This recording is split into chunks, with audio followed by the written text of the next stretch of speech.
Estas son las noticias de France 24, jornada de manifestaciones en Rusia en apoyo al líder opositor Alexei Navalny, actualmente detenido por las autoridades de ese país. Miles de personas, pese a las bajas temperaturas, se tomaron las calles de 96 ciudades de la Federación. Más de 300 personas han sido arrestadas.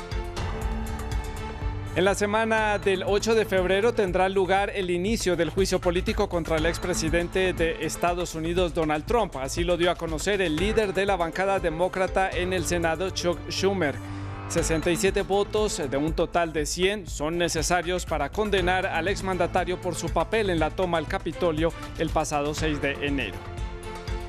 Y el laboratorio AstraZeneca ha informado a la Unión Europea que tendrá un recorte de hasta el 60% en el número de dosis pactadas para entregar en el primer trimestre del año debido a problemas en la producción. Un duro golpe al bloque europeo que intenta avanzar con los planes de vacunación de los 27 Estados miembros que ya habían sido afectados por los retrasos de la farmacéutica Pfizer. Muy buenos días, bienvenidos a las noticias de France 24, soy Santiago López González. Vamos a comenzar en Rusia. Este país vive una jornada de manifestaciones en apoyo al líder opositor Alexei Navalny. Cientos de personas en unas 96 ciudades del país participan en estas concentraciones. Pese a las bajas temperaturas, los ciudadanos han salido a las calles para rechazar la detención de Navalny.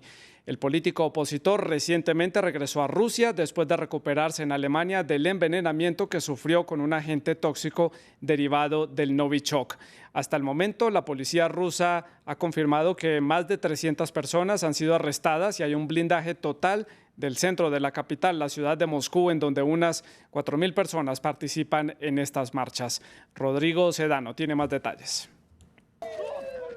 Cientos de seguidores del opositor Alexei Navalny detenidos desde la primera hora de la mañana en toda Rusia. Ni el frío extremo del invierno ni la anunciada presencia policial frenaron este sábado las multitudinarias manifestaciones a favor de la libertad de Navalny, convocadas en decenas de ciudades de todo el país. En el oriente ruso, estas manifestaciones ya desembocaron en cientos de detenciones y enfrentamientos con la policía. En Khabarovsk, una de las primeras ciudades en sumarse a las convocatorias, unos 300 manifestantes exigieron la liberación del opositor, al tiempo que protestaron por la crítica realidad en la que viven. Los precios están subiendo, todo está subiendo. Mira cómo están viviendo las regiones y cómo Moscú. Mira cómo viven allí al otro lado de los Urales. Y luego ven aquí y mira cómo la gente vive en los pueblos. La televisión dice una cosa, pero luego echa un vistazo a tu alrededor. En Moscú, donde está convocada la más grande de las marchas, se registraron por lo menos 100 arrestos antes del inicio de las mismas. Alexei Navalny fue arrestado el pasado domingo después de aterrizar en Rusia tras haberse recuperado en Alemania del envenenamiento con un agente tóxico soviético el pasado agosto. Podría enfrentar hasta 3 años y medio de prisión por supuestamente haber incumplido las condiciones de una pena dictada en 2014. Tras su arresto, estará en prisión al menos hasta el 15 de febrero. Putin ha negado tajantemente las acusaciones que apuntan a su vinculación con el envenenamiento de su principal opositor.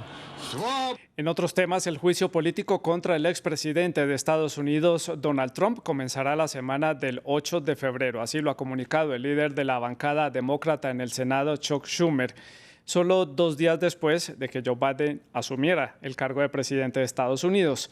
Para que Trump reciba una condena por su papel en la insurrección del pasado 6 de enero en la ciudad de Washington, son necesarios 67 votos de los 100 integrantes del Senado. Ya no hay vuelta atrás. Donald Trump afrontará su segundo juicio político a partir de la semana del 8 de febrero, ya fuera de la Casa Blanca, acusado de incitar el ataque que tuvo lugar en el Capitolio el 6 de enero. Chuck Schumer, líder de la mayoría demócrata en el Senado, ha dado a conocer todos los detalles de un proceso con el que pretenden pasar página.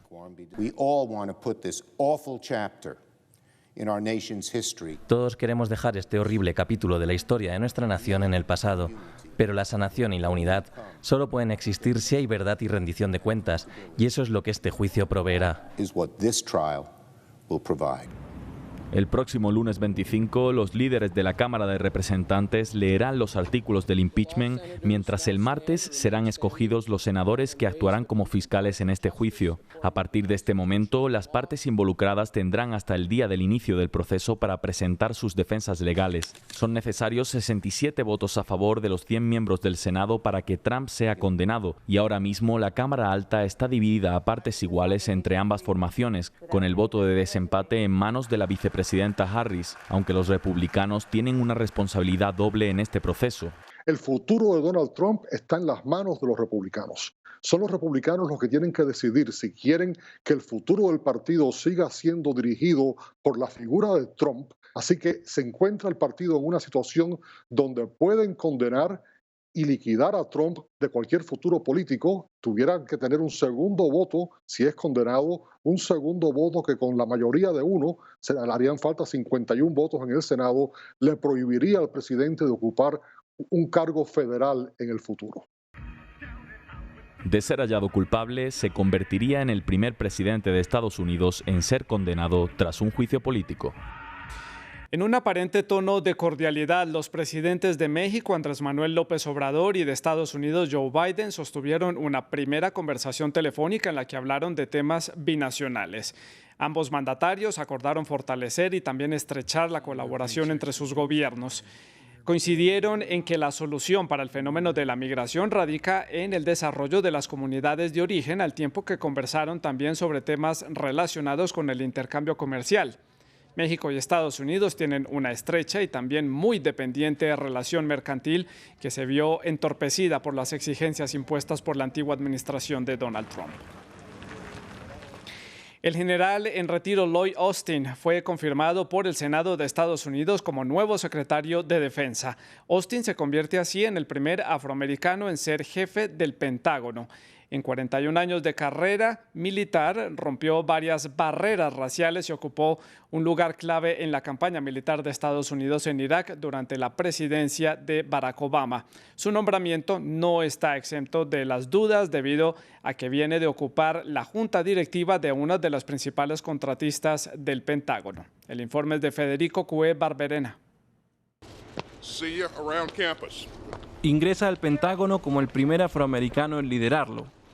Lloyd Austin fue confirmado por el Senado como secretario de Defensa en una decisión bipartidista casi unánime. A su cargo estará un controvertido presupuesto de $750.000 millones. Militar durante 41 años, el general retirado prometió respetar el control civil de las Fuerzas Armadas. La seguridad de nuestra democracia exige un control civil competente de nuestras Fuerzas Armadas, la subordinación del poder militar al civil. Pasé toda mi vida comprometido con ese principio. En su carrera, Austin rompió barreras raciales, como ser el primer afroamericano en liderar el Comando Central, unidad responsable de las operaciones en Medio Oriente. Durante la presidencia de Barack Obama fue una cara visible de las operaciones en Irak y de la lucha contra el Estado Islámico. Pero su nombramiento también ha despertado dudas.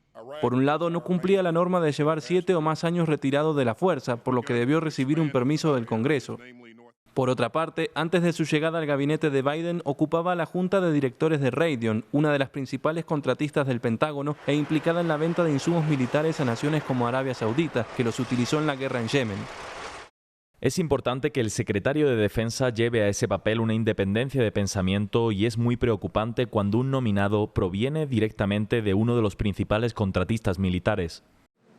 Para calmar las dudas, Austin aceptó duplicar de 2 a 4 años el periodo de recusación sobre la toma de decisiones que involucren a Raytheon y se comprometió a no volver a trabajar en una empresa de defensa o como cabildero cuando deje su cargo.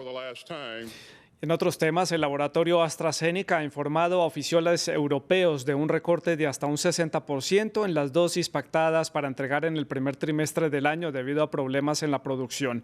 Este es un duro golpe para el bloque comunitario, donde avanzan allí las campañas de inoculación que ya fueron afectadas también por los retrasos registrados en las entregas de la farmacéutica Pfizer.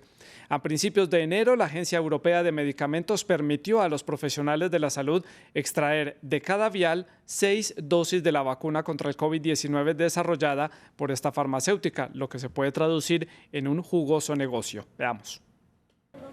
Después de la reciente aprobación de la Agencia Europea de Medicamentos, ahora son 6 y no 5 las dosis de la vacuna de Pfizer contra el COVID-19 que se están extrayendo de cada vial. Pero a las enfermeras de este centro de vacunación les ha resultado complicado exprimir la sexta dosis.